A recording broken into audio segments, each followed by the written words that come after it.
नमस्कार दोस्तों, मैं हूं मंदार और आप सबका स्वागत है मेरे चैनल इट्स माय टेक में।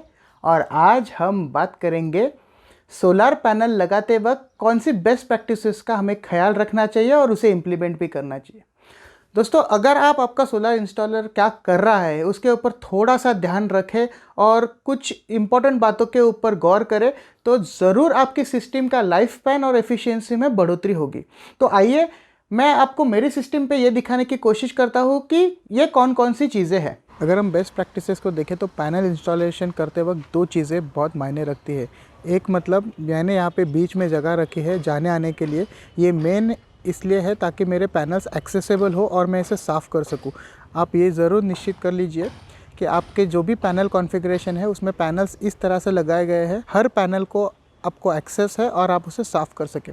दूसरी बात जो यहाँ पे इम्पॉर्टेंट है वो है ये पैनल का एंगल। ये जो एंगल देख रहे हैं आप, ये इम्पॉर्टेंट होता है।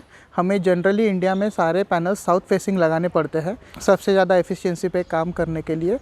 उसी के साथ साथ हमारे जो जगह का लैटिट्यूड होता है वो एंगल होना चाहिए हमारे पैनल्स का। उससे आपको मैक्सिमम सोलर रेडिएशन इंटेंसिटी मिलती है और आपके पैनल्स सबसे ज़्यादा प्रोडक्शन करते हैं।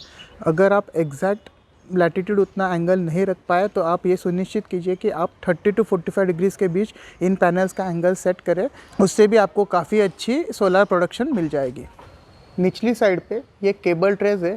आप ये सुनिश्चित कीजिए कि ये केबल ट्रेस मेटालिक हो और प्लास्टिक के ना हो, क्योंकि प्लास्टिक के केबल ट्रेस बाहर धूप में 4 से 5 साल के ऊपर नहीं जाने वाले हैं और हमारे सिस्टम की at least minimum expected life 25 years है। तो बाद में ये रिप्लेस करने के लिए काफ़ी तकलीफ़ हो जाएगी। तो आप ये ज़रूर सुनिश्चित कीजिए कि आपके जो केबल ट्रेस हो वो मेटालिक हो और प्लास्टिक नहीं। एक डीसी डिस्ट्रीब्यूशन बॉक्स बनाते वक्त हमें कुछ बातों का ध्यान रखना है। पहली बात, यहाँ पे ये सर्ज प्रोटेक्टर बहुत इंपॉर्टेंट चीज़ है। इसे लाइटनिंग सर्ज अरेस्टर भी कहते हैं। अगर आप ध्यान से देखें तो इसमें हर आने वाली स्ट्रिंग की पॉजिटिव, निगेटिव और एक ग्रीन जो है वो अर्थिंग जाती है। इसका एक मेन इस्तेमाल ऐसे होता है कि जब अगर हमारे पैनल्स पे लाइटनिंग गिरी तो अचानक से बहुत बड़ी स्पाइक आएगी और अगर वो नीचे इन्वर्टर तक दी जाए तो हमारा इन्वर्टर भी जल जाएगा और काफ़ी नुकसान हो जाएगा। उस समय ये जो लाइटनिंग सर्ज अरेस्टर है, जो सर्ज आता है उसे अर्थिंग में मोड़ देता है और ये सारा सर्ज करंट अब अर्थिंग में चला जाता है। इससे हमारी कोई इक्विपमेंट और आगे कोई नुकसान होता नहीं है। तो इससे हम सुनिश्चित करते हैं कि लाइटनिंग पड़ने के बाद भी हम सुरक्षित रहे, हमारे इक्विपमेंट सुरक्षित रहे। उसके साथ साथ अगर उसके बाद भी थोड़ा स्पाइक रह गया तो ये second line of defence through जाता है या ऐसे नीचे इन हाउसिंग में फ्यूज़ है, वो फ्यूज़ ब्लो हो जाते हैं अगर ज़्यादा सर्ज आए तो उससे भी हमें प्रोटेक्शन मिलता है। और तीसरी बात देखने लायक है कि ये जो है ये एक डीसी मिनिएचर सर्किट ब्रेकर या डीसी एमसीबी है।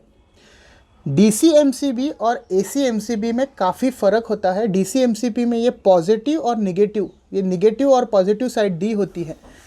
आप अगर ठीक से देखें तो इसकी निचली साइड यूज़ ही नहीं होती है जैसे हमारी नॉर्मल एमसीबी की होती है, लेकिन इसकी ऊपर की ही साइड यूज़ होती है और वहाँ पे निगेटिव पॉजिटिव नोड दिए होते हैं। ये देखी जाए तो थोड़ी कॉस्टली भी होती है, तो बहुत बार सोलर इंस्टॉलर इसकी जगह पे हमारी नॉर्मल एसी एमसीबी लगाते हैं जो आपको कोई प्रोटेक्शन नहीं देने वाला है। ये ध्यान रखिए कि आपका इंस्टॉलर आपको डीसी एमसीबी दे रहा है। इनका सबसे इम्पॉर्टेंट काम ये है कि ये आपके सोलर पैनल्स को बाकी पूरी सिस्टम से आइसोलेट कर सकते हैं, वरना जब धूप पड़ रही है तो हमारे पास कोई तरीका नहीं है हमारे पैनल्स को हमारे सिस्टम से आइसोलेट करने का। तो ये बहुत ज़रूरी है क्योंकि ये चीज़ हमारे पैनल्स और हमारे सिस्टम के बीच में आइसोलेशन का काम करती है।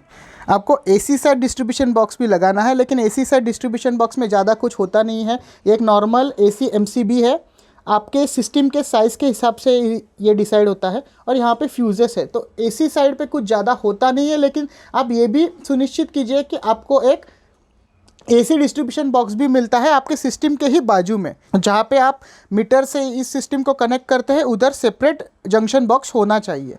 और एक गौर करने लायक बात ऐसी है इंस्टॉलेशन करते वक्त कि हमारी जो ये डीसी केबल्स है उसकी थिकनेस कितनी हो। अभी ये 6 स्क्वायर mm की थिकनेस की केबल है।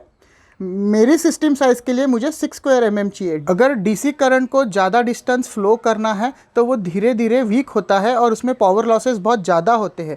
तो उसे रोकने के लिए या उसे कम से कम करने के लिए हमें वायर का गेज ठीक से डिज़ाइन करना है और ये ज़्यादा थिकर गेज में होनी चाहिए नॉर्मल AC के हिसाब से। उसी के साथ साथ हमें ये भी देखना ज़रूरी है कि हमारा सोलर इन्वर्टर और हमारे सोलर पैनल के बीच में बहुत ज़्यादा वायरिंग ना हो।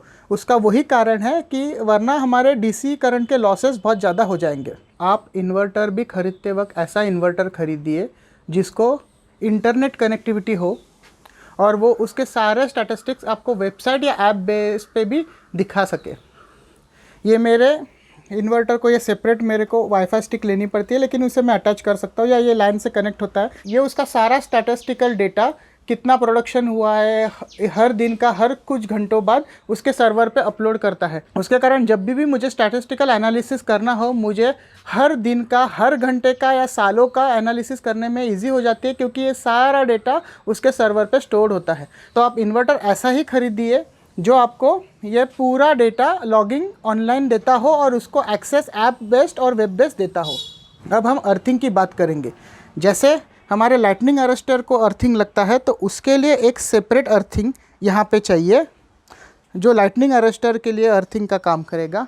ये यहाँ से ऊपर से आप देखें तो ये वायर जा रही है, ये और एक अर्थिंग अभी ये झाड़ियों में दिख नहीं रहा है, लेकिन ये देखिए ये इधर अर्थिंग है जो AC साइड के लिए। AC साइड का अर्थिंग और DC साइड का जो अर्थिंग है वो सेपरेट होना चाहिए, और AC साइड का जो अर्थिंग है जो AC/DB और इन्वर्टर का है वो अलग से हमें लेना चाहिए। ये हमारा AC डिस्ट्रीब्यूशन बॉक्स है। इस बॉक्स की सारी details on grid versus of grid system के वीडियो में मैंने एक्सप्लेन की है। मैं उसकी लिंक ऊपर छोड़ रहा हूँ, आपने वो नहीं देखी है तो आप ज़रूर देखिएगा। हमारे टोटल सोलर सिस्टम के लिए 4 अर्थिंग की ज़रूरत है।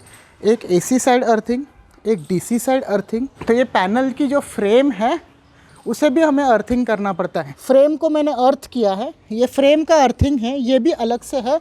और चौथा अर्थिंग हमें जो लगने वाला है वो है ये देखो, ये एक लाइटनिंग अरेस्टर रॉड है, उसका सेपरेट अर्थिंग लगने वाला है। यहाँ पे नीचे ये जो अर्थिंग है ये देखो, ये लाइटनिंग अरेस्टर का अर्थिंग है। हम यहाँ पे हर जगह हमारी सिस्टम को लाइटनिंग से प्रोटेक्ट करने की कोशिश कर रहे हैं। उसके साथ साथ आप अगर देख पाए, मैं आपको ऊपर भी दिखा दूँगा, ये देखिए हमने हर एक पैनल को हमारे फ्रेम के साथ अर्थ किया है और हमने टोटल फ्रेम को फिर अर्थिंग दे दी है। इससे हमारे हर पैनल को भी अर्थिंग मिलती है। जब आपके पैनल सिर्फ एल्यूमिनियम के रहते हैं और पाउडर कोटेड नहीं रहते तब डायरेक्टली कॉन्टैक्ट से अर्थिंग मिल जाती है, लेकिन अगर आपके पैनल की फ्रेम पाउडर कोटेड है तो उसके अर्थिंग सेक्शन में आपको स्क्रू डाल के इसे फ्रेम के साथ ग्राउंड करना पड़ेगा। इसी के साथ साथ हमें इस बात का भी ध्यान रखना है कि पैनल की निचली साइड खुली हवा आने जाने के लिए जगह हो, ताकि पैनल्स ज़्यादा गर्म ना हो और ये ठंडे रहे। जैसे मैंने पहले भी मेरे पिछले वीडियो में कहा था कि पैनल की एफिशिएंसी कम होती है अगर वो बहुत ज़्यादा तप गए। तो अगर आप आपके एग्जिस्टिंग पतरे की शेड पे पैनल लगा रहे हो तो आप ये देखिए कि आप उसमें सफिशेंट स्पेसिंग दे रहे हो, जिससे कि आपके पैनल की निचली सतह में भी हवा आती जाती रहे और पैनल ठंडे रहे। उसे चिपका के आपके पतरे पे ना लगाइए। अब आपने देख ही लिया होगा किन बातों के बारे में हमें ध्यान देना है हमारी नई सिस्टम लगाते वक्त। अगले और आखिरी भाग सोलर पावर इन इंडिया इस वीडियो सीरीज़ में हम ये देखेंगे कि हमें हमारे पैनल्स की कैसी सफाई करनी है और उससे हमें क्या बेनिफिट्स होंगे।